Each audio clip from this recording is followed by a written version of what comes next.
dan satu cawan emas penuh dengan kemenyan. Itulah doa orang-orang kudus. Tapi mereka sudah mati. Iya, mereka sudah mati. Mereka masih berseru kepada Tuhan Allah. Iya, kitab suci omong itu. Mau buktikan? Iya, di bab 6 ayat 9 sampai 11. Dan ketika anak domba itu membuka meterai yang kelima, aku melihat di bawah mezbah jiwa-jiwa mereka yang telah dibunuh oleh karena firman Allah dan oleh karena kesaksian yang mereka miliki. Dan mereka berseru dengan suara nyaring katanya, "Berapa lamakah lagi, ya penguasa yang kudus dan benar, engkau tidak menghakimi dan tidak membalaskan darah kami kepada mereka yang diam di bumi?" Dan kepada mereka masing-masing diberikan sehelai jubah putih, dan kepada mereka dikatakan bahwa mereka harus beristirahat sedikit waktu lagi, hingga genap jumlah kawan-kawan pelayan dan saudara-saudara mereka yang akan dibunuh sama seperti mereka. Begitu ya, Ray. Jadi konsep pertama yang harus hilang dari kepala bahwa yang pertama, berdoa kepada orang mati. Orang Katolik tidak pernah berdoa kepada orang mati. Yang kedua, mereka bukan orang mati di hadapan Allah, mereka hidup. Karena itu kita tidak mereka sudah mati. Hei, lihat Yesus punya cara berpikir itu. Makanya engkau sebagai orang Kristen harus miliki perasaan dan pikiran Yesus punya. Filipi 2 ayat kelima. Milikilah pikiran dan perasaan Yesus punya.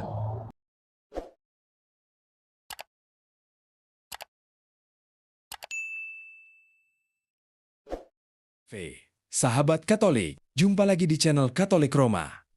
Di video pengajaran Romo kali ini, kita akan merenungkan misteri iman yang mendalam. Kemana perginya jiwa orang yang sudah mati? Romo akan mengupas tuntas pandangan iman Katolik tentang kematian, api penyucian, hingga kehidupan kekal di surga. Mari kita buka hati untuk lebih memahami janji keselamatan Kristus bagi jiwa-jiwa yang kita cintai. Simak penjelasan lengkapnya, perkuat iman kita, dan selamat menyaksikan. Oke, Avatar. Semangat. Oke, semangat ya. Lanjutkan perjuangan.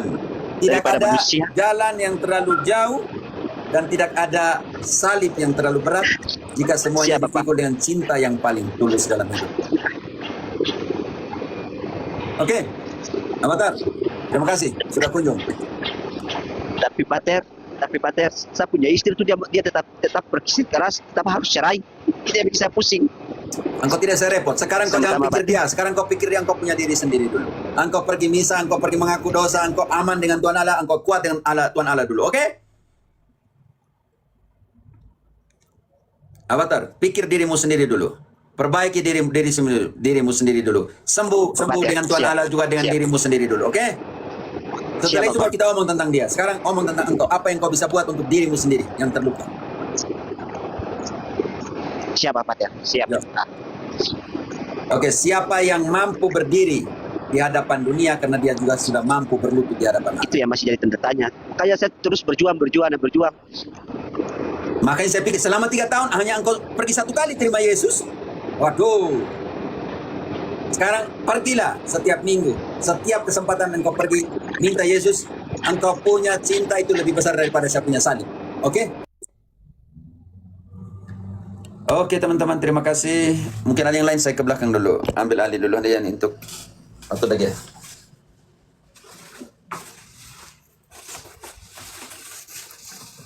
Yang masih ada di sini semua yang hidup atau mati semua yang ada di ruang di atas nih. Halo. Iya, Romo. Kamu pada diam nih. Ya Romo, dengar cerita tadi Romo. Oke. Joanna. Ya, Romo, selamat malam. Mendengar, Romo. Sedih semua tadi. Sis Yohana, kalau ada yang mau ditanya, boleh. Romo mungkin sambil dengar. Di mana Romonya? Kamar mandi nih. Nanti Om Elang yang jawab. Janganlah. Marah Romo. Ya, tapi menyedihkan ya. Tapi menarik ceritanya tadi. Saya pun catat ayatnya tadi. Matius 14 ayat 30 sampai 31. Kadang-kadang kalau kita punya masalah, kita gak mau berseru mengatakan Tuhan tolonglah aku. Ya, kadang kita menggerutu atau menyalahkan Tuhan. Kenapa ini Tuhan? Kenapa terjadi pada saya? Di mana kamu Tuhan? Tadi seperti perkataan si Avatar tadi kan. Di mana kamu Tuhan ketika saya ada masalah? Engkau tidak adil. Kadang-kadang kita seperti itu, ya Ki. Kadang-kadang ya. Tapi kita nggak seperti Petrus tadi. Tuhan tolong saya. Langsung Tuhan Yesus memegang tangannya. Nah kadang kita lupa meminta tolong. Itu ayat penting itu. Ayat penting yang saya catat tadi. Nah akan sinkron dia di ayat Roma 10 ayat 13. Ya. Sebab barang siapa yang berseru kepada nama Tuhan, artinya memanggil nama Tuhan, akan diselamatkan. Ini sinkron dengan Matius 14 ayat 30 tadi. Mungkin itu yang ayat penting tadi. Komentar saya ya, tadi ayat-ayat dikasih Roma tadi. Mungkin teman-teman bisa berkomentar lah tentang avatar tadi ya, ayat-ayat yang diberikan Roma tadi. Lanjut. Berbagi. Atau ada yang pertanyaan, saya buat kopi dulu. Oke, biar cepat. Mungkin apakah ada Ada yang tambahan? masuk. Iya. Oke, di sini ada Yohana Francisca. Ini sambil Romo ada buat sesuatu. Oke, Yohana Francisca. Baik, saya sebenarnya sedang bersusah hati sih. Maksudnya bagaimana ya?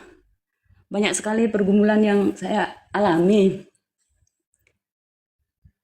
Tapi maksudnya saya sudah berdevosi, saya juga Ekaristi saya ikut, walaupun hanya 1 bulan 1 kali karena jauh dari paroki, karena jadwalnya kan seperti itu, 1 bulan 1 kali pastor bisa mengunjungi kami. Tapi setiap minggu saya ikut ibadah. Tapi kenapa pergumulan hidup itu ada terus? Dan sepertinya itu yang Bapak Avatar alami. Sepertinya Tuhan itu jauh. Kok doa-doa saya nggak dijawab?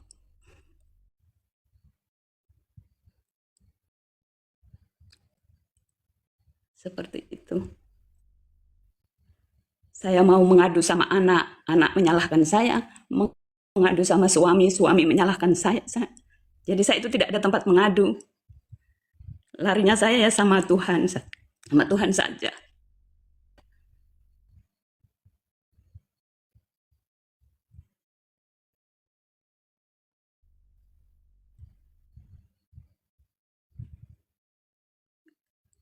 Seperti itu.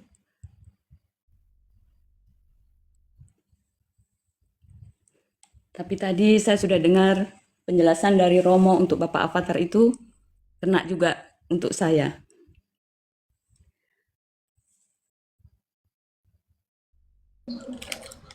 Oke. Kadang kita tanya, kenapa doa-doa saya belum atau seolah-olah Tuhan tidak dengar? Saya pikir ini yang pertama harus kita lihat ketika kita mencerminkan, ketika kita melihat cermin. Yang pertama yang kita lihat adalah diri kita. Apa yang masih kita perbaiki? Yakobus di dalam manajemen konfliknya Yakobus, dia bilang konflik itu datang dari diri sendiri, lalu diekspresikan keluar, lalu juga diekspresikan kepada Tuhan. Tetapi seolah-olah Tuhan tidak dengar. Itu karena apa? Yakobus 4 ayat 1 sampai 4 akan menjelaskan itu. Kenapa teriakan salah seolah-olah teriakan saya seolah tidak didengarkan oleh Tuhan. Bantu dulu. Yakobus 4 ayat 1. Dari manakah datangnya sengketa dan pertengkaran di antara kamu? Bukankah datangnya dari hawa nafsumu yang saling berjuang di dalam tubuhmu? Kamu mengingini sesuatu, tetapi kamu tidak memperolehnya, lalu kamu membunuh. Kamu iri hati, tetapi kamu tidak mencapai tujuanmu, lalu kamu bertengkar dan kamu berkelahi. Kamu tidak memperoleh apa-apa karena kamu tidak berdoa. Atau kamu berdoa juga, tetapi kamu tidak menerima apa-apa karena kamu salah berdoa, sebab yang kamu minta itu hendak kamu habiskan untuk memuaskan hawa nafsumu. Hai kamu, orang-orang yang tidak setia, tidakkah kamu tahu bahwa persahabatan dengan dunia adalah permusuhan dengan Allah? Jadi barang siapa hendak menjadi sahabat dunia ini, ia menjadikan dirinya musuh Allah. Pertanyaan kita bisa lihat di situ dalam pengertian yang pertama. Kenapa doa-doa saya kok seolah-olah tidak didengarkan oleh Tuhan Allah? Bercerminlah. Yang pertama, jangan sampai apa yang kita doakan itu, yang kita minta itu adalah untuk memuaskan keinginan kita. Jangan sampai apa yang kita minta memuaskan keinginan kita. Ini jadi persoalan besar di dalam hidup kita. Bantu dulu di Yakobus yang sama bab 1 ayat 6-8. Kalau engkau berdoa tanpa iman yang sesungguhnya, tanpa interest, tanpa motivasi, tanpa yang di dalam Yakobus tadi bilang keinginan hati, hawa nafsu pribadi di dalam doa-doamu. Di sini Santo Yakobus juga menekankan bagaimana jangan sampai kita berdoa tetapi apa yang sebenarnya yang terjadi dalam diri kita. Yakobus 1 ayat 6-8. Hendaklah ia memintanya dalam iman, dan sama sekali jangan bimbang, sebab orang yang bimbang sama dengan gelombang laut yang diombang-ambingkan kian kemari oleh angin. Orang yang demikian janganlah mengira bahwa ia akan menerima sesuatu dari Tuhan, sebab orang yang mendua hati tidak akan tenang dalam hidupnya.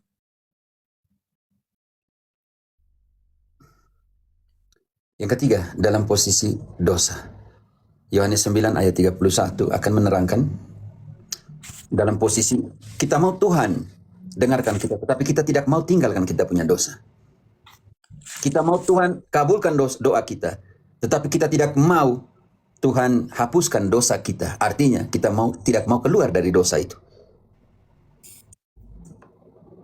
Yohanes 9 ayat 31.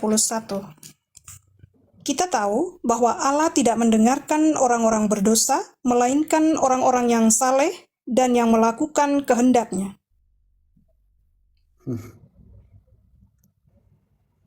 Yesaya 59 ayat 2. Bukan saya yang ngomong.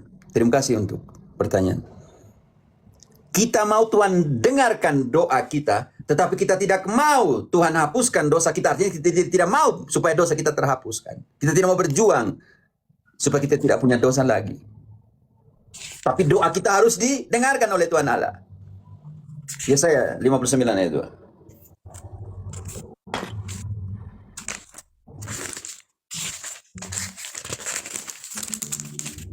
Yesaya 59 ayat 2.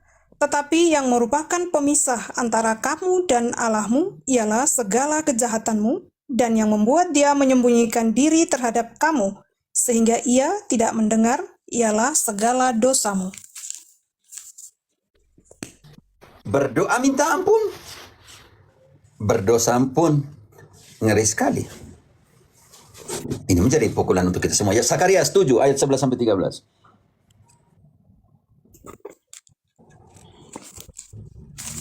Saya ini coba berjuang untuk bagaimana kitab suci berbicara kepada kita tentang hal ini. Kenapa seolah-olah Tuhan tidak dengarkan doa kita? Zakaria 7 ayat 11. Tetapi mereka tidak mau menghiraukan, dilintangkannya bahunya untuk melawan dan ditulikannya telinganya supaya jangan mendengar. Mereka membuat hati mereka keras seperti batu Amril, supaya jangan mendengar pengajaran dan firman yang disampaikan Tuhan semesta alam melalui rohnya dengan perantaraan para nabi yang dahulu. Oleh sebab itu, datang murka yang hebat daripada Tuhan. Seperti mereka tidak mendengarkan pada waktu dipanggil, demikianlah, aku tidak mendengarkan pada waktu mereka memanggil. Firman Tuhan semesta alam. Amsal 1 24-25.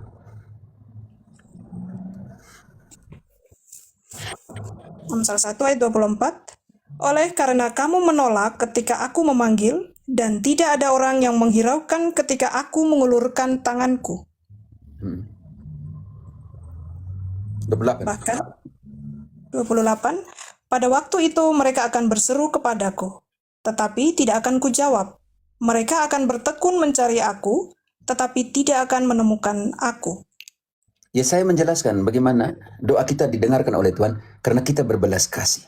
Karena kita melakukan kepada orang yang tidak punya apa-apa. Dan Tuhan mendengarkan doa-doa kita. Di dalam Yesaya 58 ayat 7 selanjutnya, jika engkau memberikan roti kepada mereka yang tidak mempunyai roti, dan pakaian kepada mereka yang tidak mempunyai pakaian, dan membawa ke rumahmu orang-orang yang tidak punya rumah, nanti Tuhan buat apa untuk orang-orang ini?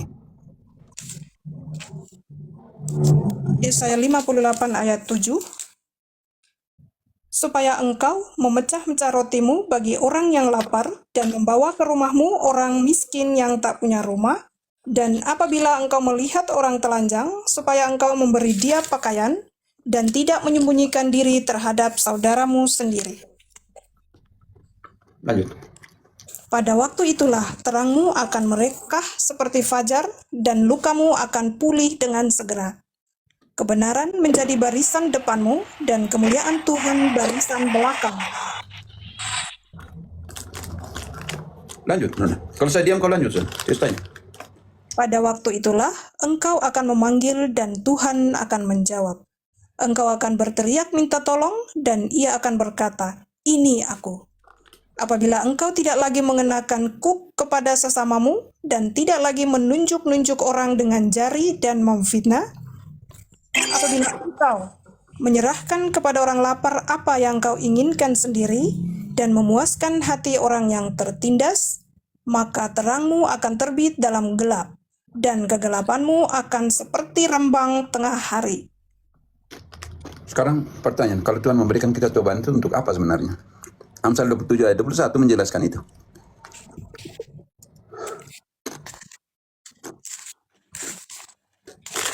Ada yang mau keripik pisang kah?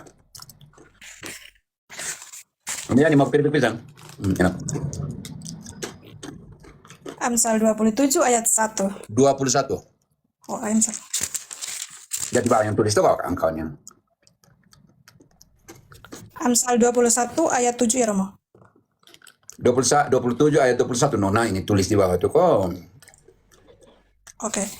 Kui untuk melebur perak dan perapian untuk melebur emas, dan orang dinilai menurut pujian yang diberikan kepadanya. Sekalipun Babat pertanyaan Nona, itu tanda tanya atau di situ? Nona, tidak ada tanda, di tanda tanya? tidak ada tanda tanya Romo. Bab 27 Amsal ayat 21, kita baca dari 20. Dunia orang mati dan kebinasaan tak akan puas. Demikianlah mata manusia tak akan puas. 21-nya. Kui untuk melebur perak dan perapian untuk melebur emas, dan orang dinilai menurut pujian yang diberikan kepadanya. Apakah kau bertahan dalam peleburan itu? Menjadi pertanyaan untuk kita semua. Jadi Bu, bercerminlah sebelum bertanya kepada Tuhan, Tuhan, kenapa doa saya seolah-olah Engkau tidak mendengarkannya?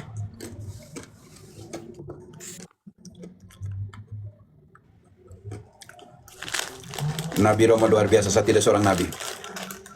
Saya bukan Luga, Nabi Luga. Saya hanya hamba kecil dari Sang Sabda yang besar. Ibu, pasang cermin spiritual, lihatlah.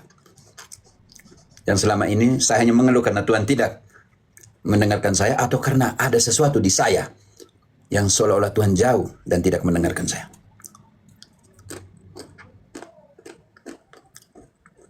Itu sudah Romo yang jadi pemikiran saya. Mungkin ada halangan dari saya atau dosa saya. Sekarang saya kalau doa hanya minta pengampunan saja dari Tuhan. Sudah tidak minta apa-apa lagi. Udah minta aja pengampunan dan minta petunjuk sama Tuhan. Sekarang itu yang sedang saya lakukan.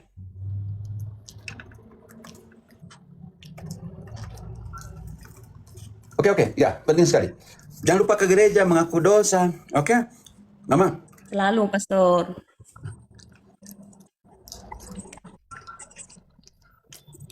Mengaku dosa 1 tahun 2 kali. Kalau mengaku tiap hari tidak apa kan? Tiap 1 minggu Dari jangan tunggu doa. paroki, pastor pelayanannya, pas Romo ke Stasi kami itu 1 bulan 1 kali karena jauh. Oh begitu. Oke oke Sabi. Oke oke. Iya. Setiap ada kesempatan untuk pergi mengaku ya Bu ya. Oh boleh itu Romo begitu? Iya bisa lah. Kesal Romo Ya lah. Romonya kan dari jauh capek nanti. Gak apa, Romonya marah. bilang aja memang tugasnya untuk itu. Oh gitu.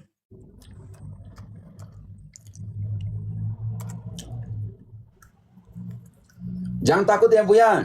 Pasti Romo senang hati lah. Tidak mungkin Romo. Kau pergi saya tidak mau dengar. Tidak mungkin. Bukan begitu Romo. Saya yang perasaan kan Gak Romonya usah pakai jauh-jauh. perasaan. Ini soal dosa dan tidak soal jadi baik dan tidak dalam hidup. Gak usah pakai perasaan di situ. Romo senang tuh karena Romo senang. Orang tidak termaku dosa. Orang tidak mau omong dengan saya kah? Kalian pikir bahwa kami tidak mau omong dengan kalian kah?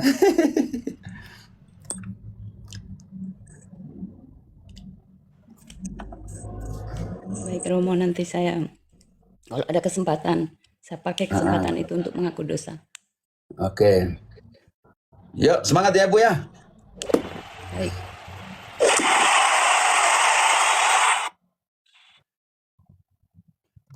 Terima kasih Romo. Yuk.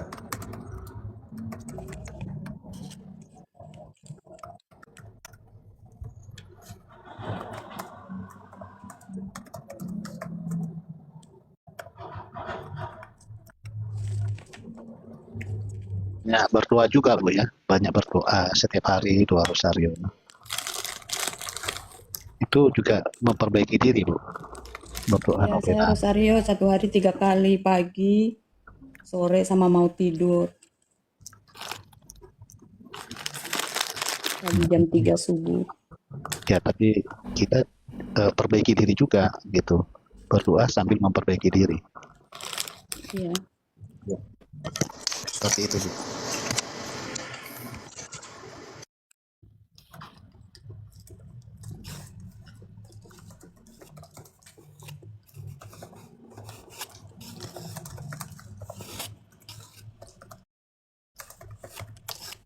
Semangat Bu ya, semangat. Ya. Masalah itu biasa ya kan. Semua punya masalah. Tapi bagaimana kita mengatasi masalah itu? Apa respon kita? Apakah kita ciut, takut?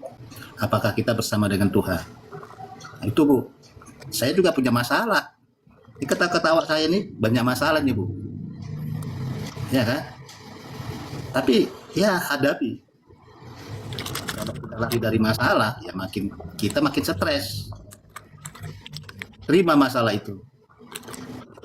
Kalau sudah kita menerima, ya kan? Ya berarti kita sudah berani dengan masalah itu. Berjalan dengan masalah itu. Seperti kata Romo tadi, ya ke dalam menarilah dalam badai itu. Menarilah dalam badai itu. Menarilah dalam masalah itu. Karena Tuhan ada di dalam badai itu juga.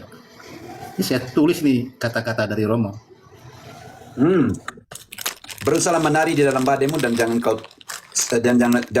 kau tunggu sampai badaimu berlalu. Oke, semangat. Bu Yohana semangat ya. Selamat datang selalu. Oke.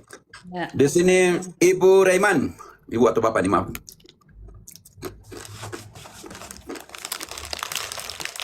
Ibu Reiman atau Bapak? Saya izin turun Romo ya. Udah Ya, Bu, ya. udah Ya. jam 023. Ya, Bu Yohana. Ya. Selalu selamat datang ya, Bu ya. Ya, mohon doanya Romo. Yuk. Ibu Reiman atau Bapak di sini? Halo? Bapak. Oh ya, maaf. Saya kalau tidak pakai kacamata tidak bisa lihat. Selamat malam, Pater. Yo, malam. Oke, saya boleh bertanya, Kak, ini menyangkut kebiasaan atau adat istiadat yang turun-temurun, bagaimana kita mengikutinya begitu? Apakah itu bertentangan dengan agama atau bagaimana, Pater? Nah, ya, turun-temurun oleh leluhur kita atau orang tua kita, apakah itu bertentangan dengan agama atau bagaimana, Pater? Contoh langsung. Rey, langsung salah satu contoh. Contohnya kita itu berdoa kepada orang yang sudah meninggal begitu ya kan? Bukan. Terus yang kedua memohon juga kepada orang yang sudah meninggal kayak gitu. Oke. Pater Marcel, SMM adalah bukti nyata, saksi hidup bagaimana mendampingi mamanya yang dalam adat ngada, yang matriarkat, mamanya adalah pemimpin doa secara liturgis dalam adat. Apa kata Pater Marcel? Saya dampingi mama saya supaya doa selalu diarahkan kepada Allah, bukan kepada nenek moyang kita. Karena itu bukan berdoa kepada orang mati, melainkan berdoa kepada Allah bersama dengan mereka yang telah meninggal.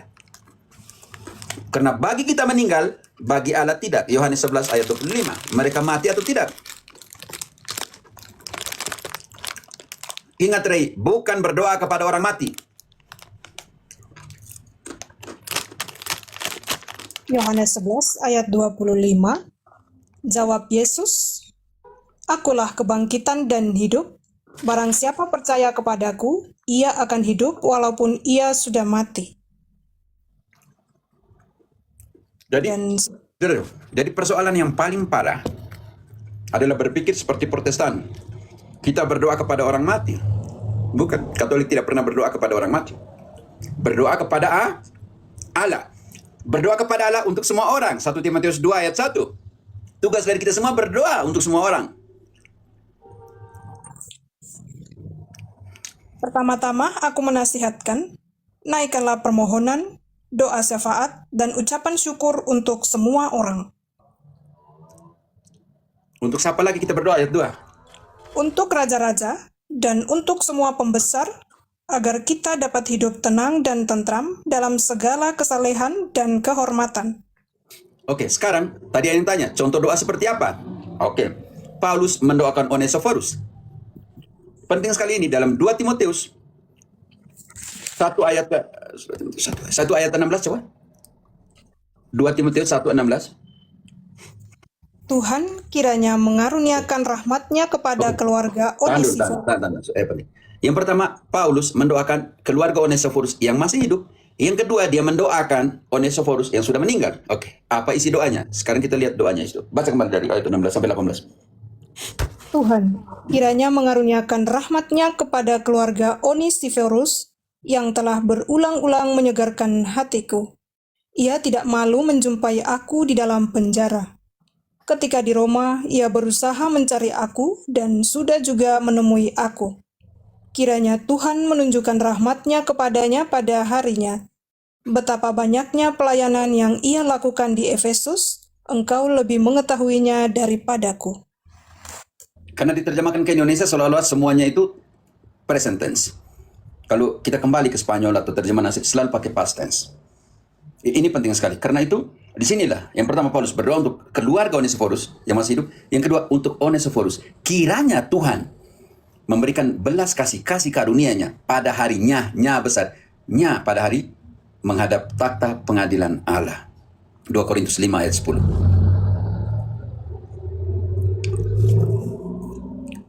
Itu doa untuk orang Israel. Kau pikir Onesiphorus itu masih orang Israel kah? Bukan agama Yahudi kah? Sudah Kristen kah? Ini tulis aneh-aneh sekali. 2 Korintus 5 ayat 10. Sebab kita semua harus menghadap takhta pengadilan Kristus, supaya setiap orang memperoleh apa yang patut diterimanya, sesuai dengan yang dilakukannya dalam hidupnya ini, baik ataupun jahat. Dan 1 Yohanes 5 ayat ke-16. Jika kita melihat ada saudara kita yang berdosa dan dosanya tidak membawa kematian, kita tahu bagaimana dia telah mati. Allah beri dia hidup. 1 Yohanes 5 ayat 16. Kalau ada seorang melihat saudaranya berbuat dosa, yaitu dosa yang tidak mendatangkan maut, hendaklah ia berdoa kepada Allah dan Dia akan memberikan hidup kepadanya, yaitu mereka yang berbuat dosa yang tidak mendatangkan maut. Ada dosa yang mendatangkan maut, tentang itu tidak kukatakan bahwa ia harus berdoa. Raymond, pertama hilangkan di kau punya kepala bahwa kita berdoa kepada nenek moyang kita yang sudah mati, oke? Kalau tidak, kalau masih pakai pernyataan begitu, berarti engkau ini Protestan. Karena selalu berpikir bahwa orang Katolik berdoa kepada orang mati. Aku Katolik asli, Pak. Ya. Cuman kan Saudaraku, yang sebelah ini engkau bertanya Katolik kepada asli, saya tapi cara begitu. berpikirmu Protestan, itu yang saya bilang. Karena engkau berpikir tadi, ketika engkau mengeluarkan statement, berdoa kepada orang mati. Bisa mengerti? Bisa, Romo. Makanya hilangkan pertama itu dalam kepalamu, karena Katolik tidak pernah berdoa kepada orang mati. Berdoa kepada Allah melalui dalam pengertian karena apa? Tugas mereka yang sudah mati itu untuk apa? Bahwa kita punya doa ke hadapan Allah. Mereka mati bagi kita, tapi bagi Allah tidak mati. Karena apa? Karena Yesus bilang, akulah kehidupan dan kebangkitan. Barang siapa percaya kepadaku akan hidup walaupun sudah mati menurut kita. Bagi Allah tidak. Karena itu tugas mereka yang telah mati itu apa? Bahwa kita berdoa ke hadapan Allah. Itu yang pertama. Sebelum masuk tugas mereka punya, kita lihat mereka di hadapan Allah buat apa? Di dalam Wahyu 7 ayat 9, kumpulan di hadapan Allah di surga itu mereka buat apa? Wahyu 7 ayat 9. Kemudian daripada itu aku melihat sesungguhnya suatu kumpulan besar orang banyak yang tidak dapat terhitung banyaknya dari segala bangsa dan suku dan kaum dan bahasa berdiri di hadapan tahta dan di hadapan Anak Domba, memakai jubah putih dan memegang daun-daun palem di tangan mereka. 14 ayat 1, mereka 19 ayat 1 mereka buat apa? Kemudian daripada itu, aku mendengar seperti suara yang nyaring dari himpunan besar orang banyak di surga, katanya, Haleluya, keselamatan dan kemuliaan dan kekuasaan adalah pada Allah kita. Mereka di mana? Di surga. Baca kembali, penekan kata di surga. Ulang. Kemudian daripada itu, aku mendengar seperti suara yang nyaring dari himpunan besar orang banyak di surga, katanya, Haleluya, keselamatan dan kemuliaan dan kekuasaan adalah pada Allah kita. Oke, ayat 6. Lalu aku mendengar seperti suara himpunan besar orang banyak, seperti desau air bah, dan seperti deru guruh yang hebat, katanya, Haleluya, karena Tuhan Allah kita yang Maha Kuasa telah menjadi Raja. Sekarang tugasnya mereka. Bab 5 ayat 8.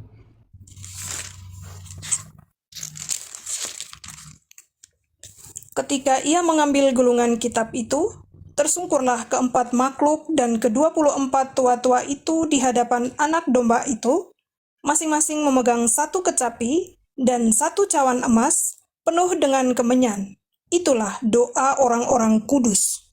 Tapi mereka sudah mati. Iya, mereka sudah mati. Mereka masih berseru kepada Tuhan Allah. Iya, kitab suci omong itu. Mau buktikan? Iya, di bab 6 ayat 9 sampai 11.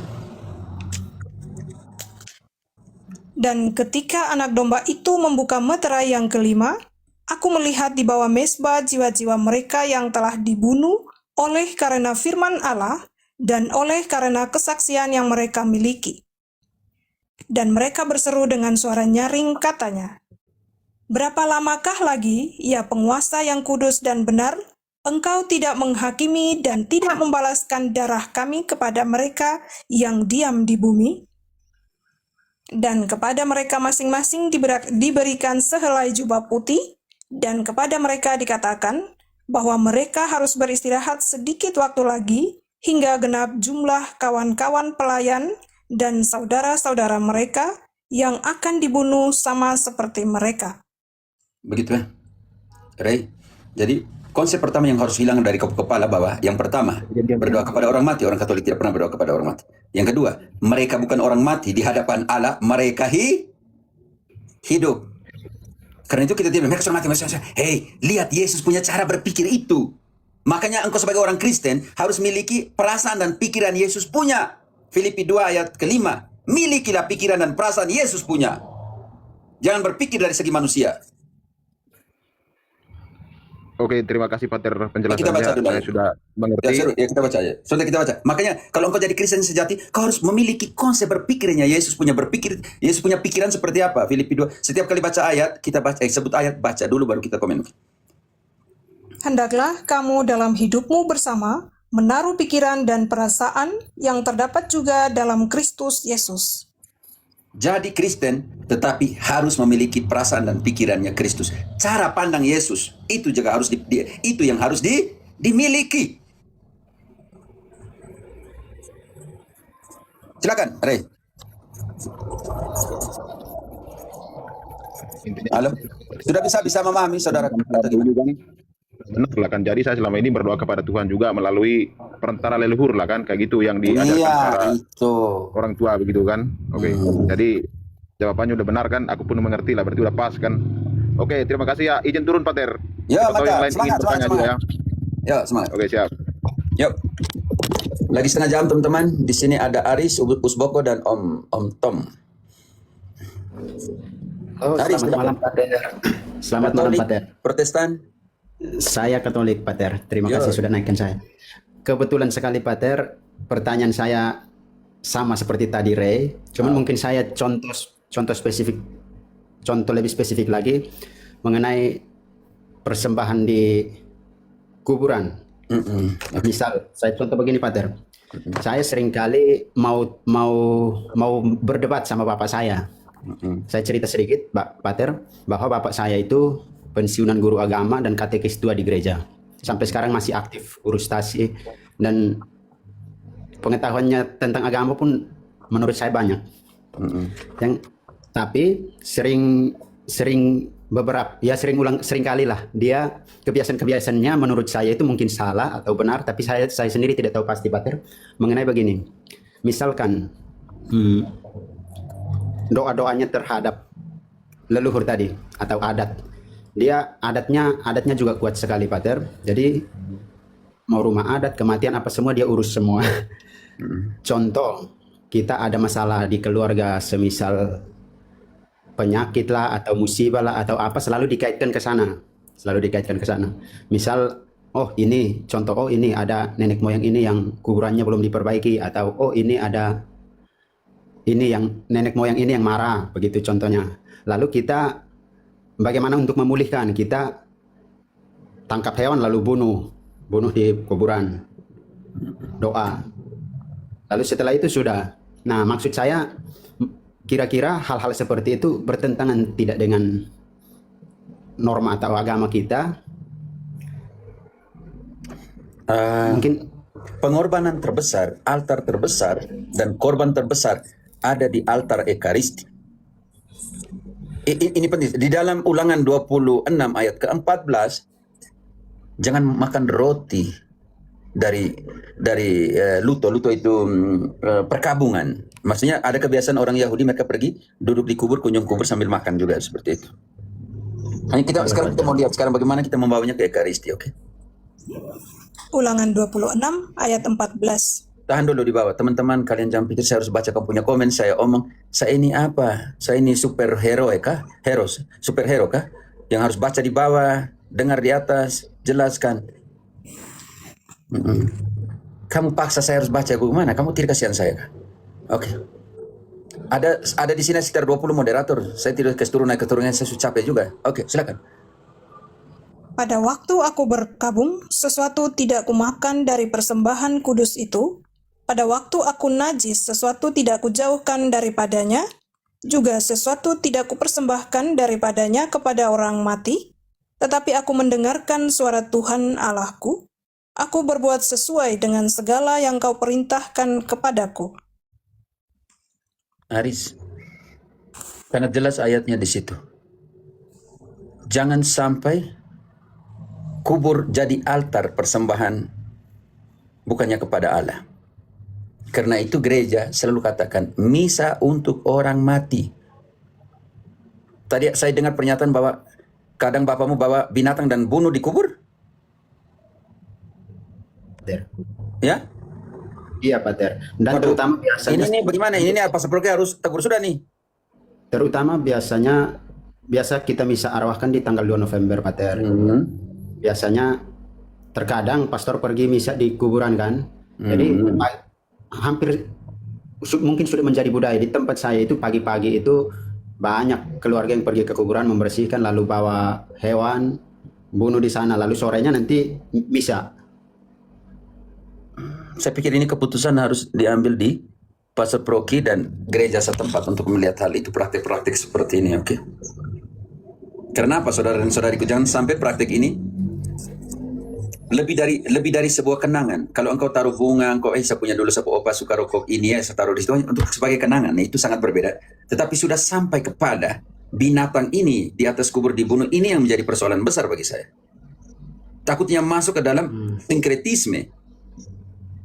Kenapa? Karena kita mau ambil contoh ya teman-teman. Jangan sampai di sini praktiknya masuk ke sana. Kenapa?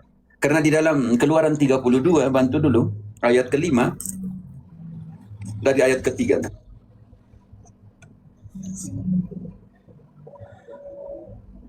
Keluaran 32 ayat kelima.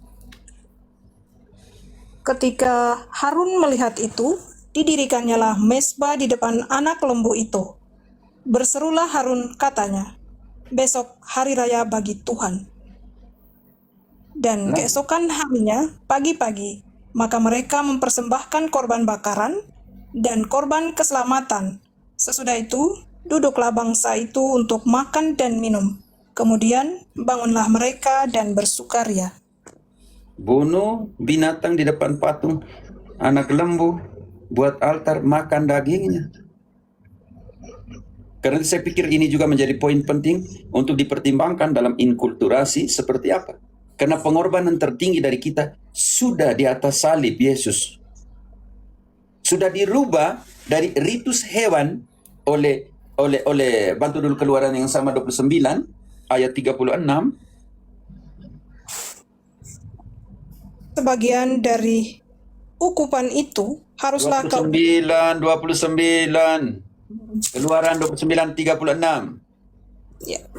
Tiap-tiap hari haruslah engkau mengolah seekor lembu jantan menjadi korban penghapus dosa untuk mengadakan pendamaian, dan haruslah kau sucikan mezbah itu dengan mengadakan pendamaian baginya. Haruslah engkau mengurapi korban pendamaian ini sudah selesai. Ibrani 10 ayat ke-8. Tidak berkenan kepada Allah lagi. Ibrani 10 ayat 28. Jika ada orang yang menolak hukum Ibrani dosa, 10 ayat ke-8. di atas ia berkata, korban dan persembahan, korban bakaran, dan korban penghapus dosa tidak engkau kehendaki dan engkau tidak berkenan kepadanya, meskipun dipersembahkan menurut hukum Taurat. Ayat 9. Dibatalkan, dihapuskan untuk menetapkan yang kedua. Dan kemudian katanya, sungguh, aku datang untuk melakukan kehendakmu. Yang pertama ia hapuskan, supaya menegakkan yang kedua. Yang kedua ini apa? Ayat 10. Dan karena kehendaknya inilah, kita telah dikuduskan satu kali untuk selama-lamanya oleh persembahan tubuh Yesus Kristus. Tidak ada lagi korban darah yang lain. Karena itu berubah. Bab 7 ayat 11-12. Dari ritus Harun, ritus Lewi yang korbankan binatang, kepada ritus Melkisedek yang mempersembahkan roti dan anggur. Karena itu, andai kata oleh imamat Lewi telah tercapai kesempurnaan, sebab karena imamat itu umat Israel telah menerima Taurat. Apakah sebabnya masih perlu seorang lain ditetapkan menjadi imam besar menurut peraturan Melkisedek, dan yang tentang dia tidak dikatakan menurut peraturan Harun? Sebab jikalau imamat berubah, dengan sendirinya akan berubah pula hukum Taurat itu. Kenapa Melkisedek? Dia mempersembahkan roti dan anggur. Pada malam perjamuan terakhir, Yesus mengambil roti dan mengatakan, inilah tubuhku. Mengambil piala dan mengatakanlah, inilah darah perjanjian untuk penghapusan dosa. Bantu yang korban, yang darahnya ini. Matius 26 ayat Matius 26 27-28.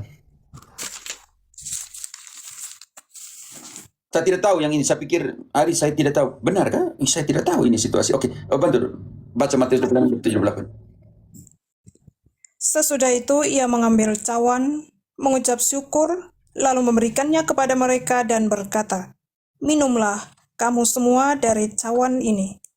Sebab inilah darahku, darah perjanjian, yang ditumpahkan bagi banyak orang untuk pengampunan dosa. Keuskupan setempat, Pastor Proki, tolong lihat situasi ini apakah sesuai dengan koridor inkulturasi atau tidak. Saya pikir ini juga harus dilihat, apalagi pergi bunuh binatang di kubur ini pertama kali baru saya tahu. Seorang NTT juga. Faktanya ada, Pater. Saya juga orang NTT, Pater. Ya, makanya kita butuh, bukan berarti tidak. Kita butuh seperti Paulus yang coba masuk melalui budaya, sebentar. Lewat masuk saya juga budaya. mungkin Ari, sebentar. Kita harus lebih seperti Santo Paulus yang masuk pelan-pelan melalui pintunya budaya, tetapi mencerna, mencerahkan kebudayaan itu dalam konteks kekristenan. Saya pikir ini juga tugas berat dari sampaikan itu ke Pastor Proki, sampaikan itu kepada tim pastoral. Disitulah saya pikir ini juga harus dilihat pergi bunuh binatang di kubur ini untuk apa? Romo, itu bapak saya dari Keva, itu sudah menjadi tradisi di sana, Romo, dari dulu. Maksudnya ada maksud apa untuk bunuh binatang di kubur? Nah, yang saya masih mau pelajari Pater, entah itu persembahan untuk leluhur atau hanya, tapi prakteknya begini Pater, saya coba ceritakan sedikit. Ya, engkau kan orang Keva, Kita- makanya saya Ya, tidak tahu, benar. saya ini pertama kali baru saya dengar. Oke.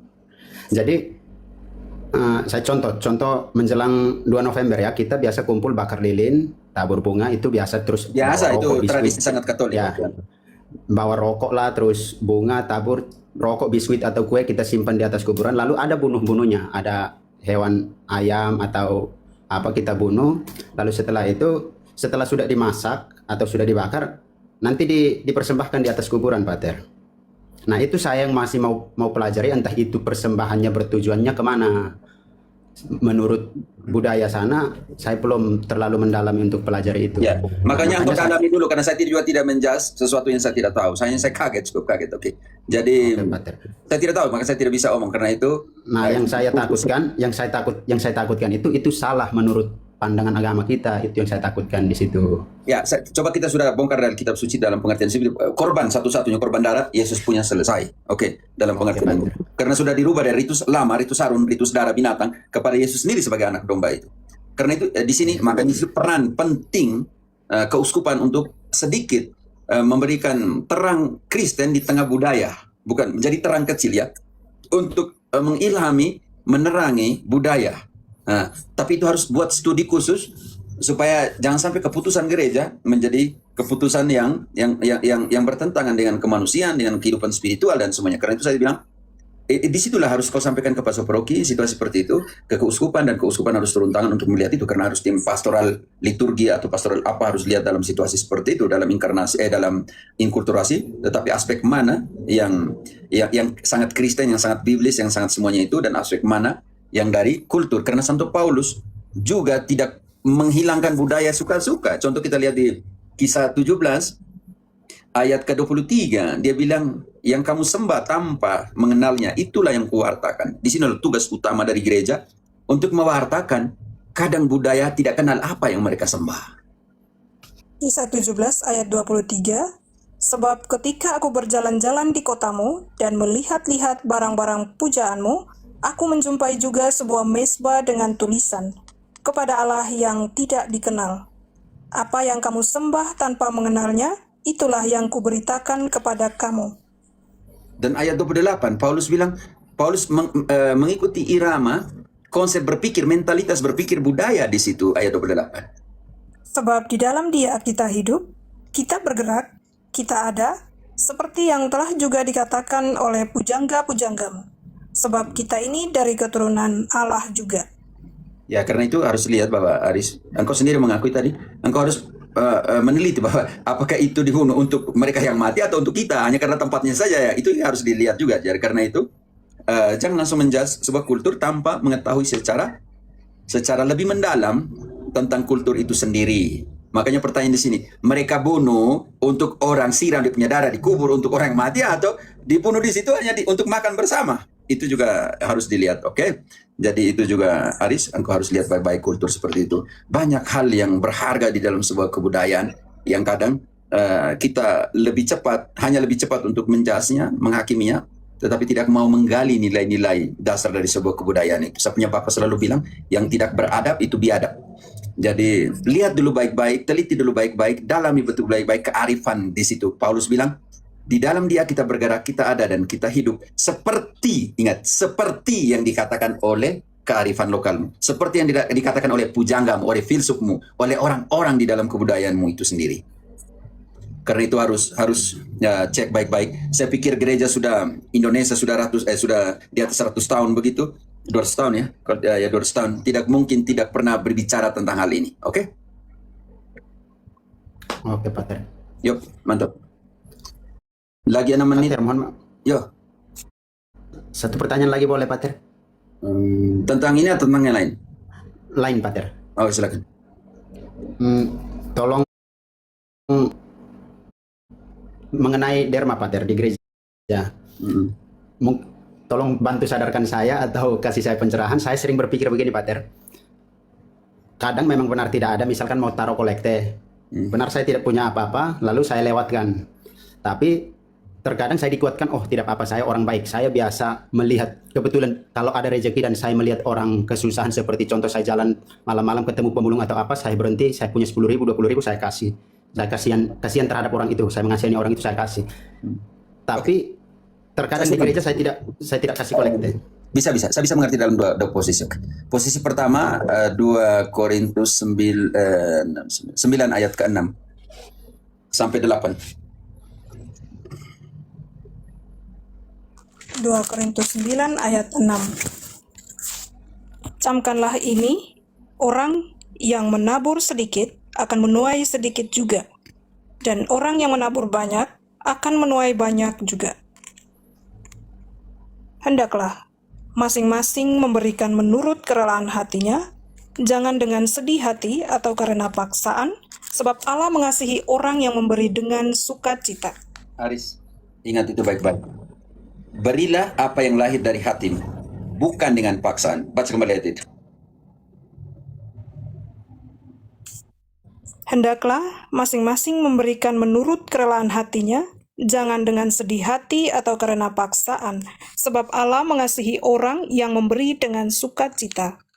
Oke, itu yang pertama. Jadi kalau engkau mau kasih waktu di misa, berilah yang lahir dari hatimu. Oke. Berilah yang lahir dari hatimu tanpa satu pun yang memaksanya. Yang kedua, saya mengerti betul posisimu ketika engkau harus berhadapan dengan orang-orang yang tidak punya apa-apa. Itulah ibadah yang murni. Yakobus 1 ayat 27.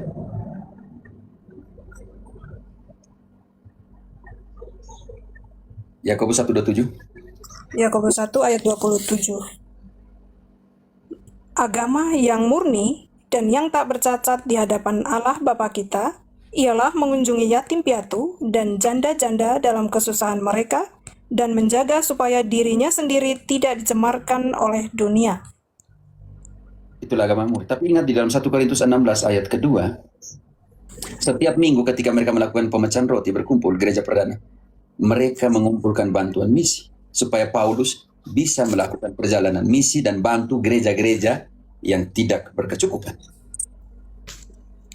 1 Korintus 16 ayat 2. Pada hari pertama dari tiap-tiap minggu, hendaklah kamu masing-masing sesuai dengan apa yang kamu peroleh, menyisihkan sesuatu dan menyimpannya di rumah, supaya jangan pengumpulan itu baru diadakan kalau aku datang.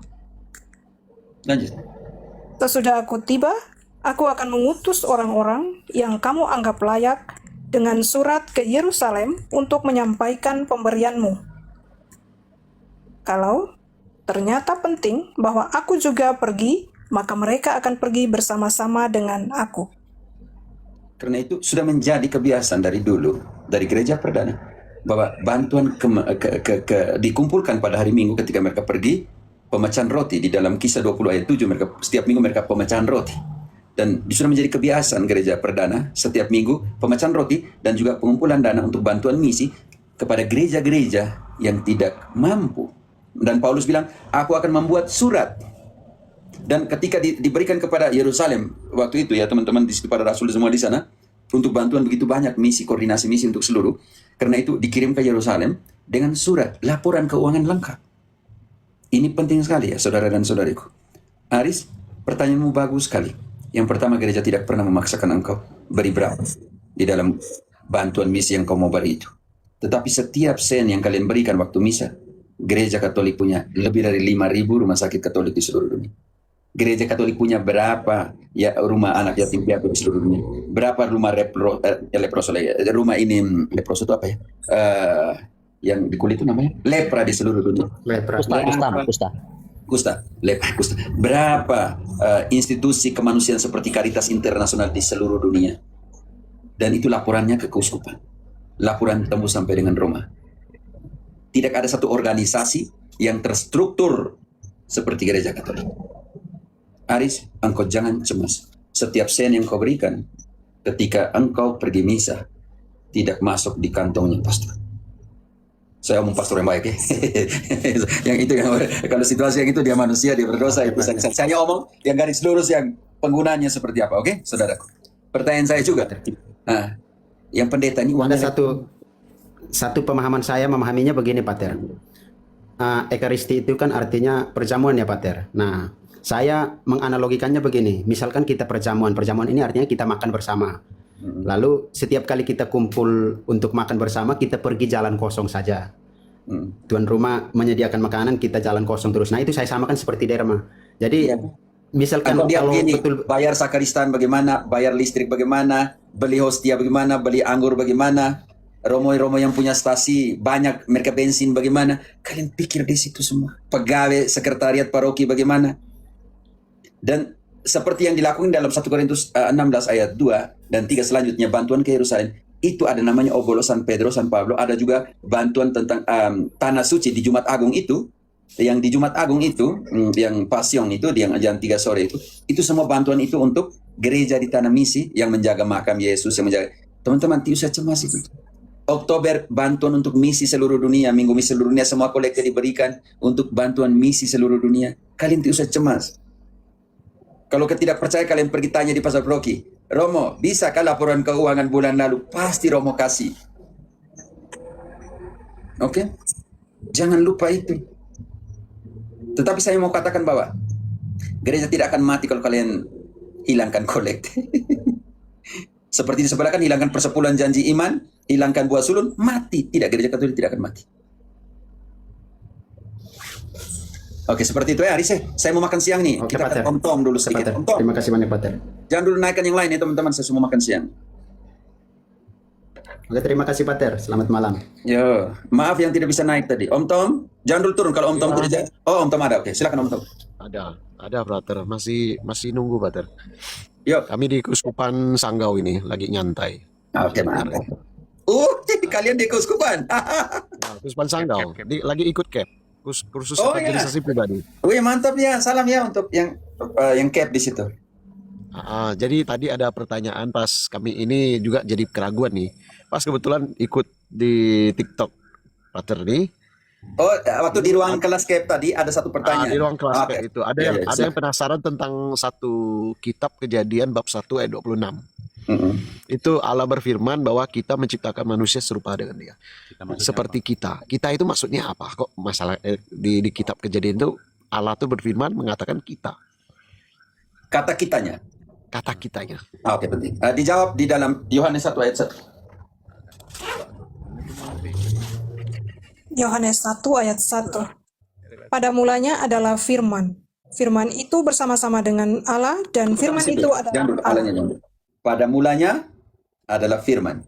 Dan firman itu bersama-sama dengan Allah. Dan firman itu adalah Allah. Baca lengkap, sekarang baca lengkap. Pada mulanya adalah firman. Firman itu bersama-sama dengan Allah dan firman itu adalah Allah. Tahan dulu. Sekarang penciptaan yang kau tanya tadi, ya, saudaraku tanya tadi. Sekarang ayat berikut tentang penciptaan. Ia pada mulanya bersama-sama dengan Allah. Segala sesuatu dijadikan. Ia pada mulanya bersama-sama dengan Allah. Sekarang penciptaan. Segala sesuatu. Segala sesuatu dijadikan oleh Dia, dan tanpa Dia tidak ada suatu pun yang telah jadi dari segala yang telah dijadikan. Segala sesuatu diciptakan oleh Dia. Manusia sekarang. Oke, Kejadian 1:26. Ingat, sebelum diciptakan garis bawah kata itu. Ia pada mulanya bersama-sama dengan Allah. Dan tanpa Dia tidak satu pun dijadikan. Sekarang kita lihat, kalau itu penciptaan ini, kejadian ini. Kita bongkar Kejadian 1:26. Berfirmanlah Allah, baiklah, kita menjadikan manusia menurut gambar dan rupa kita, supaya mereka berkuasa atas ikan-ikan di laut, dan burung-burung di udara, dan atas ternak, dan atas seluruh bumi, dan atas segala binatang melata yang merayap di bumi. Siapakah kita ini? Ini pertanyaan penting sekali. Yesaya akan menjelaskannya. 48 ayat 12. Sampai dengan 16, tapi setiap ayat engkau berhenti dulu. Frater, siap-siap di Wahyu 1 ayat ke-8. Frater, engkau siap Wahyu 1 ayat 8. Kita baca dulu ayat 12 dari Yesaya 48. Dengarkanlah aku, hai Yakub, dan engkau Israel yang kupanggil. Akulah yang tetap sama, akulah yang terdahulu, akulah juga yang terkemudian. Tahan dulu. Akulah awal, akulah akhir. Siapakah aku ini? Wahyu menjelaskan. 1 ayat 8. Ya. Wahyu 1 ayat 8. Aku adalah Alfa dan Omega, firman Tuhan Allah yang ada dan yang sudah ada dan yang akan datang, yang Maha Kuasa. Om Tom, siapakah aku ini? Alfa dan Omega ini? Firman. Ya, siapa namanya sekarang? Kita sudah masuk. Yesus Kristus. Selesai. Yesus, cukup. Sampai Yesus. Oke, aku di Wahyu, aku di Yesaya tadi, nubuatan. Aku ini siapa? Yesus. Yesus. Karena akulah Alfa dan Omega. Oke. Dialah yang ada, yang sudah ada, dan yang akan datang. Siapa yang mengatakan dia yang akan datang? Yesus itu sendirilah. Tuhan Yesus. Yesus sendiri yang mengatakan aku akan datang. Ya. Mengadili orang hidup dan mati. Kita bantu contohnya brother. Di Matius 16 ayat ke-27. Siapa yang akan datang? Karena tadi sangat jelas di ayat tadi brother katakan bahwa, bukan katakan ayat itu mengatakan bahwa akulah Alfa dan Omega. Yang sudah ada, yang ada, dan yang akan Datang. Yang akan datang. Siapakah yang akan datang ini? Matius 16 ayat 27. Sebab anak manusia akan datang dalam kemuliaan Bapanya, diiringi malaikat-malaikatnya. Pada Siapa waktu cukup yang akan menghakimi menurut perbuatan. Siapa yang akan datang di situ, Om Tom? Tuhan Yesus. Tuhan Yesus. Oke, sekarang 1 Tesalonika 3:13. Siapa yang akan datang? Oke, 1 Tesalonika 3:13. Oke. Kiranya dia menguatkan hatimu supaya tak bercacat dan kudus di hadapan Allah dan Bapa kita pada waktu kedatangan Yesus Tuhan kita dengan semua orang kudusnya. Kalau begitu, Alfa dan Omega yang ada, yang sudah ada, yang akan datang, namanya siapa? Om Tom. Ya, betul. Akulah Alfa, akulah Omega, aku yang ada dan sudah ada dan yang akan datang. Siapa namanya? Tuhan Yesus. Tuhan Yesus. Karena itu kita kembali ke Yesaya. Yesaya yang aku ini, Alfa dan Omega ini adalah nubuatan tentang Yesus. Oke, baca kembali ayat 12, Ratu. Kau jangan lari dari situ. Engkau tetap, kalau Yesaya tetap Yesaya. Dengarkanlah aku, hai Yakub, dan engkau Israel yang kupanggil. Akulah yang tetap sama, akulah yang terdahulu, akulah juga yang terkemudian. Oke, tahan dulu Om Tom. Konfirmasi. Aku di sini siapa? Nubuatan ini tentang siapa? Aku nih. Yesus. Oke, sekarang Yesus juga menciptakan atau tidak? Ayat 13. Tanganku juga meletakkan dasar bumi, dan Garis tangan bawahi. kanan... Garis bawahi. Tanganku juga. Artinya ada tangan yang lain atau tidak, Om John? Om Tom? Tidak ada. Ada. Tanganku juga. Artinya ada tangan yang lain atau tidak? Oh, ada. Ya. Iyalah, makanya kita harus kembali lagi dalam Kejadian 1 ayat 26. Karena itu sedikit rumit teman-teman. Yang type di bawah yang tidak nyambung, tidak apa, minta maaf. Saya pun penjelasan bukan penjelasan untuk satu ayat tidak bisa. Harus kaitkan bagaimana. Oke, sekarang ingat Kejadian kita memecahkan siapakah kita ini kan? Di situ baca ayat 13. Tanganku juga, garis bawahi kata juga. Artinya ada pribadi yang lain supaya Yesus supaya aku mengatakan tanganku juga. Oke. Tanganku juga meletakkan dasar bumi, dan tangan kananku membentangkan langit. Ketika aku menyebut namanya, semuanya bermunculan. Ingat, kisah penciptaan. Jadilah bintang, jadilah ini, jadilah terang. Jadi, karena itu ketika aku menyebut, semuanya bermunculan. Lanjut. Berhimpunlah kamu sekalian dan dengarlah. Siapakah di antara mereka memberitahukan semuanya ini? Dia yang dikasihi Tuhan akan melaksanakan kehendak Tuhan terhadap Babel dan menunjukkan kekuatan tangan Tuhan kepada orang Kasdim. Garis bawahi di ayat 16 yang akan muncul terakhir ini. Garis bawahi Tritunggal Maha Kudus di sini. 16, langsung. Mendekatlah kepadaku, dengarlah ini. Dari dahulu tidak pernah aku berkata dengan sembunyi, dan pada waktu hal itu terjadi, aku ada di situ. Pada waktu itu terjadi, pada kejadian itu, pada penciptaan itu, Aku ada di situ. Makanya Yohanes 1 ayat 1. Pada mulanya adalah firman, dan firman bersama-sama dengan Allah, dan firman adalah Allah. Ayat ketiga. Ini penting, jangan ke Yohanes. Ayat ketiga. Pada mulanya firman itu bersama-sama dengan Allah, dan segala sesuatu dijadikan oleh Dia. Baca kembali yang poin terakhir tadi. Dan pada saat itu terjadi, aku ada atau tidak? Dan pada waktu hal itu terjadi, aku ada di situ. Dan sekarang, Tritunggal Maha Kudus. Dan sekarang, Tuhan Allah mengutus aku tahan dengan dulu. Tuhan Allah Bapa mengutus siapa? Putra dengan Roh Kudus. baca kembali yang terakhir. Dan sekarang, Tuhan Allah mengutus aku dengan rohnya. perkara selesai. Pembuktian, sekarang mengutus aku dengan rohnya. Pembaptisan. Tetapi kita harus memenuhi apa yang dikatakan di dalam Yesaya 61 ayat pertama. Dan Ratu engkau siapkan Lukas 4 ayat ke-18. Frater, siap Lukas 4 ayat 18. Ratu, 61 ayat 1. Roh Tuhan Allah ada padaku, oleh karena Tuhan telah mengurapi aku.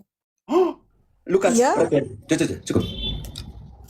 Roh Tuhan ada padaku karena ia mengurapi aku. Roh Allah ada padaku karena ia mengurapi aku. 3 pribadi penting. Sekarang Lukas 4, Frater, ayat 18. Ya, roh Tuhan ada padaku, oleh sebab ia telah mengurapi aku. Cukup. Sekarang lihat kapan itu pengurapan. Lukas 3, Frater, ayat 21-22. Ketika seluruh orang banyak itu telah dibaptis, dan ketika Yesus juga dibaptis dan sedang berdoa, Apa yang turun? terbukalah langit. Apa yang turun? Dan turunlah Roh Kudus dalam rupa burung merpati ke atas kepalanya. Dan Allah omong tidak. Dan terdengarlah suara dari langit. Engkaulah anak yang kukasihi, kepadamulah aku berkenan. Karena itu tergenapilah Kejadian 1:26 dibaca ulang, Ratu atau Frater. Kita.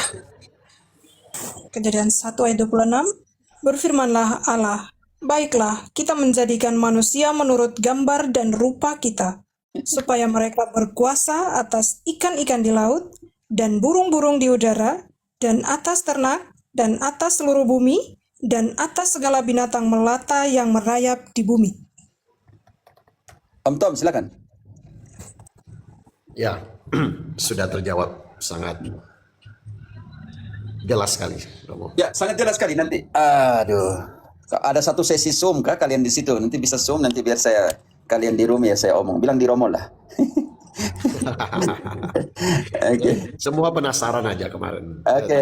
Malam itu lalu pertanyaan itu berulang-ulang karena penasaran. Kita itu apakah Allah itu mempunyai majelis di surga dengan para malaikat, atau apakah kita itu yang dimaksudkan adalah Tritunggal Maha Kudus? Kurasa itu jawabannya ya, Bapa, Putra, dan Roh Kudus. Semua kejadian itu sudah terungkap.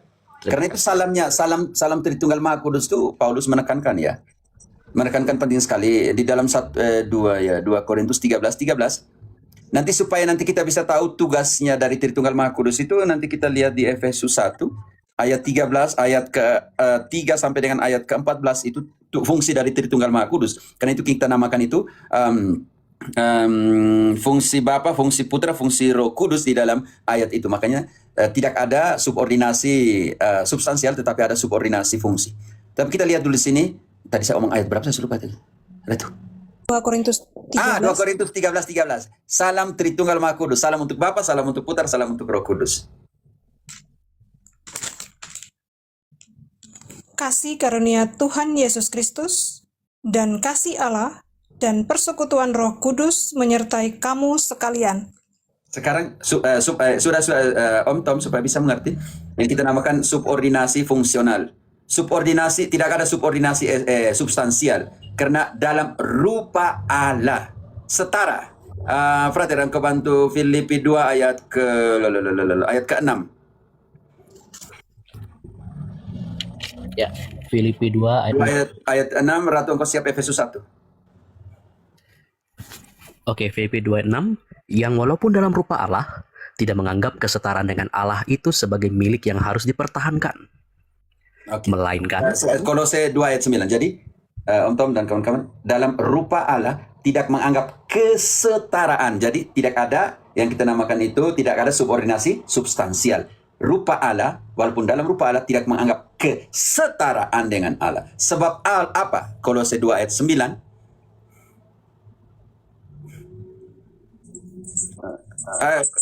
Ratu, engkau konsentrasi di Efesus. Oke. Ya. Oh, kalau sudah temukan, silakan. Ya, teman. Sebab dalam dialah berdiam secara jasmania seluruh kepenuhan kealahan. Oke. Om Tom ada di sini tidak? Mungkin ditelepon. Terjadi apa?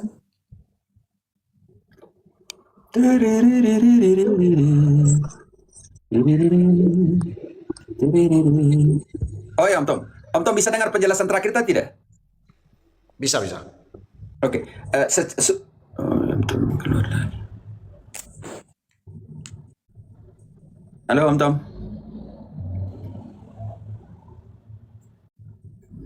Oke, kita tutup sudah. Saya mau makan.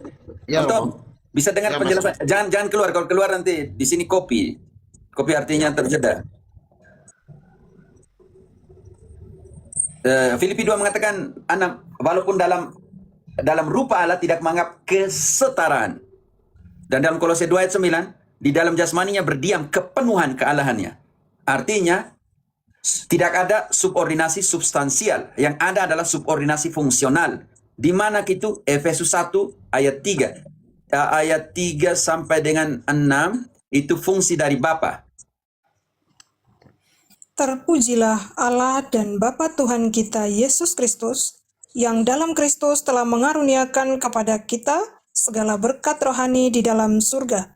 Oke, tahan dulu. Bapa punya tugas melalui anaknya mengaruniakan berkat surgawi dan rohani. Sampai dengan ayat 6, tugas dari Bapa. Sekarang ayat 7, tugas dari anak. Sebab di dalam Dia dan oleh darahnya kita beroleh penebusan, yaitu pengampunan dosa menurut kekayaan kasih karunia-Nya. 7 sampai 12 omong tentang fungsi dari putra, anak, penebus dan lain sebagainya sampai dengan ayat ke-12. Sekarang ayat 13-14 fungsi dari Roh Kudus. Di dalam Dia kamu juga, karena kamu telah mendengar firman kebenaran, yaitu Injil keselamatanmu. Di dalam dia kamu juga, ketika kamu percaya, dimeteraikan dengan Roh Kudus yang dijanjikannya itu. 14. Dan Roh Kudus itu adalah jaminan bagian kita sampai kita memperoleh seluruhnya, yaitu penebusan yang menjadikan kita milik Allah untuk memuji kemuliaannya. Oke, jadi fungsi Bapa Efesus 1 3 sampai dengan ke-6, fungsi putra Efesus 1 7 sampai dengan 12, fungsi Roh Kudus Efesus 1 13 14. Yang itulah fungsinya yang berbeda. Lihat, Roh Kudus punya fungsi tadi, memeteraikan kita, dan yang kedua, penjamin sampai semuanya terpenuhi di dalam penebusan Kristus. Ini tugasnya berat. Oke, seperti itu. Makanya ketika di dalam diskusi atau debat dengan Edi Stevie, saya tanya itu, dia tidak mau jawab. Saya tidak akan keluar dari Kolose 2 ayat 9, karena saya tahu bahwa ujung-ujungnya saksi Yehova atau unisitarian ternyata, karena dia tidak mengaku Yesus sebagai Tuhan. Dia mengaku Yesus, dia hanya mengabdi Yesus, bukan menyembah Yesus. Sedangkan Yesus ini Tuhan, maka para rasul menyembahnya. Contoh kecil nih, di dalam Matius 14 ayat ke-33, ketika Yesus naik ke perahu, apa yang dibuat oleh para rasul yang ada di perahu? Matius 14 ayat 33. Dan orang-orang yang ada di perahu menyembah Dia, katanya, sesungguhnya engkau anak Allah. Sesungguhnya engkau adalah anak Allah. Kalau dikatakan anak Allah, berarti dia Allah. Tom, contohnya, engkau punya anak? Ya, ada. Dan orang mengatakan anaknya Om Tom? Ya, betul. Dan anakmu itu manusia? Ya. Itu namanya substansi. Tapi fungsinya Om Tom sebagai bapa, anakmu sebagai anak. Fungsinya tidak sama. Karena engkau sebagai bapa dan anakmu sebagai anak. Ini yang dilupakan di dalam unisitarian, apalagi saksi Yehova. Saksi Yehova itu sebuah sekte yang berbahaya sekali. Dan unisitarian adalah Arianisme, setengah Arianisme, dan saksi Yehova adalah Arianisme penuh, menolak keilahian Yesus dan mengatakan Yesus hanya ciptaan sejajar dengan malaikat Dan Allah Mikael. hanya dianggap manusia biasa. Ini yang jadi berbahaya sekali. Oke teman-teman, terima kasih. Saya harus makan siang. Oke, Om Tom, salam terima kasih, yang Om. tiket. Ya, Pater. Ya, Frater, silakan. Ya, izin 1 menit sebelum tutup ya. Oke. Ya, baik teman-teman. Ya, ini saya pakai akun yang satunya ini untuk saya tampilkan yang ini ya. Saya sudah menulis karakteristik yang terbaru yang keempat ya. Ini namanya ya, agrafa atau perkataan dari Tuhan Yesus yang tidak diketahui atau hilang ya. Tulisan ini berangkat dari tradisi lisan yang dipercaya sudah ada sejak berkembang dari zaman ke zaman. Semua hal yang berbicara tentang pribadi juru selamat kita, Yesus Kristus, menjadi teladan yang patut diikuti bagi semua orang. Melalui tulisannya yang berada di luar kitab suci, ajaran moral dan hidup sangatlah penting untuk menjaga nilai kesucian hati serta budaya yang berkembang. Lebih-lebih yang telah didokumentasikan di dalam tulisan-tulisan para bapak gereja, papirus, naskah-naskah kuno, manuskrip pra-Islam, dan lain sebagainya. Selamat membaca dan memahami ajaran suci Tuhan kita Yesus Kristus yang penuh kasih juru selamat kita. Ya, ini seperti ini covernya. Ya, jadi nanti kalau ada yang berminat, ini saya sudah terjemahkan, saya sudah menemukan sekitar 400 lebih, dan itu pun harus saya spesifikasi lagi menggunakan ada beberapa teknik yang disampaikan oleh salah satu pakar ya, namanya Marvin Meyer, itu untuk menunjuk ini murni says of Jesus or no ya, perkataan Yesus yang benar-benar ada di dalam papirus, naskah-naskah para bapak gereja, atau hanya sekedar kutipan kosong tapi tidak tahu ini perkataan siapa. Gitu ya. Jadi saya sudah temukan sekitar 400 lebih kutipan-kutipan singkat dari semua karya-karya para bapak gereja. Dan lebih-lebih dari manuskrip serta papirus. Itu aja Romo, terima kasih. Oke. Terima kasih untuk semuanya. Minta maaf kalau yang belum bisa naik karena begitu banyak yang mau naik, ya minta maaf ya teman-teman. Karena besok hari Minggu, termasuk Unicrom, Emilian, Boston, Jordia, Ignatius, AMT, John, Franz, Aj, Marcelino, Cipto, Ibu Linda Sinaga, Lukas, Yeng, Bangun, User 4, banyak sekali ini, Gladipa, Bui Lumut, Theo, Evi, Fernandes, Tony, minta maaf ya Pantai Asuhan, Vicencia, minta maaf saudariku, Felix, Asuri, Uli, aduh banyak terbawa, Blueberry, minta maaf ya teman-teman, banyak sekali yang di bawah yang saya tidak bisa naikkan karena harus makan siang, waktu selalu terbatas, minta maaf untuk semuanya. Yang kedua, saya lihat ada mail atau bilang itu frater siapa? Kristo siapa itu? Ya benar Mo, mantan redemptoris tuh. Oh ya, Kakak kelas saya 2-3 tahun lalu. Saya hanya tulis saya doakan engkau, lalu bilang saya terpancing dan semua tidak apa, lalu itu jadi topik yang dibawa oleh Mel Atok ke radionya. Saya pikir Mel Atok juga macam anak kecil saja ya. Tolong pendeta Mel Atok dewasa sedikit kah? Saya pikir bahwa setelah diskusi debat dengan engkau menjadi dewasa, ternyata tidak. Kecewa juga dalam pengertian sebagai kalian bilang hamba Tuhan seperti itu ya. Lebih suka untuk gosipin tema-tema yang tidak berarti. Itu bukan berarti belum move on dia, Romo. Oh belum ya. Oh berarti dia belum bisa tidur sampai sekarang. Kasihan dia istri kalau begitu. Oke, jadi saya pikir dewasalah pendeta-pendeta. Kalau kalian benar-benar mewartakan firman Tuhan, dewasalah. Kalau tidak puas datang ke sini. Efrasoru, Dekingadas, MYM, tidak puas datang tuh kunjungan persaudaraan. Daripada kamu keluar-keluar di kampungnya, seolah-olah kalian punya ini nibel akademis dengan seperti itu. Jangan. Kalau memang kalian sungguh-sungguh pewarta kebenaran, ya datang ke sini santai saja. Kalau ML atau sampai sekarang tidak puas, kau siap kembali kau punya room, saya kunjung, selesai, perkara selesai. Engkau mau kau pilih tema apa sih kita omong di sana, tapi dengan kitab suci di tangan. Jangan begitulah, maksudnya. Inilah kita lihat ini, maksudnya diombang-ambingkan oleh, seperti anak-anak diombang-ambingkan oleh apa? Bantu dulu Ratu, tutup dengan itu. Efesus 4 ayat ke-11 sampai dengan 14. Tuhan, 11. Tuhan menetapkan siapa yang mengajar, siapa yang jadi rasul, siapa yang itu, supaya orang jangan diombang-ambingkan oleh angin-angin pengajaran. Supaya kita jangan menjadi anak-anak kecil, diombang-ambingkan oleh angin pengajaran. Bantu dulu situ. Efesus 4 ayat 11 sampai 14.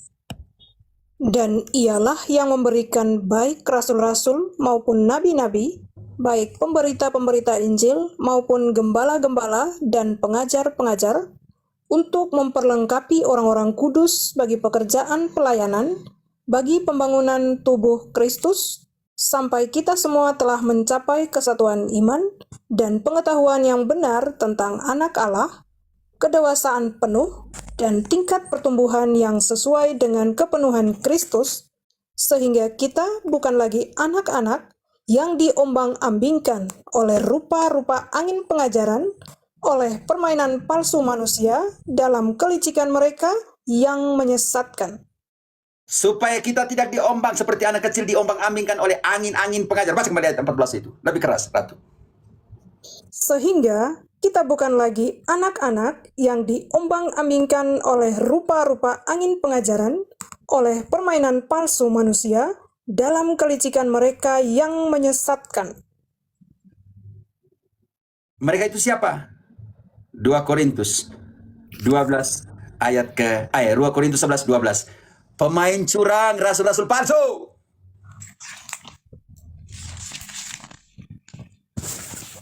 Korintus 11 ayat 12. Tetapi apa yang kulakukan akan tetap kulakukan untuk mencegah mereka yang mencari kesempatan guna menyatakan bahwa mereka sama dengan kami dalam hal yang dapat dimegahkan. Lanjut. Sebab orang-orang itu adalah rasul-rasul palsu, pekerja-pekerja curang yang menyamar sebagai rasul-rasul Kristus. Dan Paulus memberikan komparasi. Dan Paulus memberikan komparasi parah, ngeri di sini. Hal itu tidak usah mengherankan. karena Sebab iblis pun menyamar sebagai malaikat terang. Jadi, bukanlah suatu hal yang ganjil jika pelayan-pelayannya menyamar sebagai pelayan-pelayan kebenaran. menyamar sebagai pelayan kebenaran. Kesudahan mereka akan setimpal dengan perbuatan mereka. Selesai. Dia pikir saya ini anak kecil. Bombastik judul-judulnya seperti itu. Deking ada sama. Efra Suruk 11-12. Melatok, MYM. Datang ke sini, selesai omong di sini, kita di tangan, toh. Pusing kepala, gimana? Sekarang soal YouTube, soal Zoom, soal judul bombastik. Bas, saya pergi makan. Dalam nama Bapa dan Putra dan Kudus, amin. Besok jangan lupa bermisa, Oke, terima kasih, Romo. Dagia sudah bertahan di sini, terima kasih. Engkau tidak sendiri, Dagia. Brother Kamin, terima kasih, oke. Semuanya di sini, terima kasih. Maaf, yang 10 menit terakhir bukan untuk cari pembenaran, tapi saya dewasa lah dalam pengertian, oke.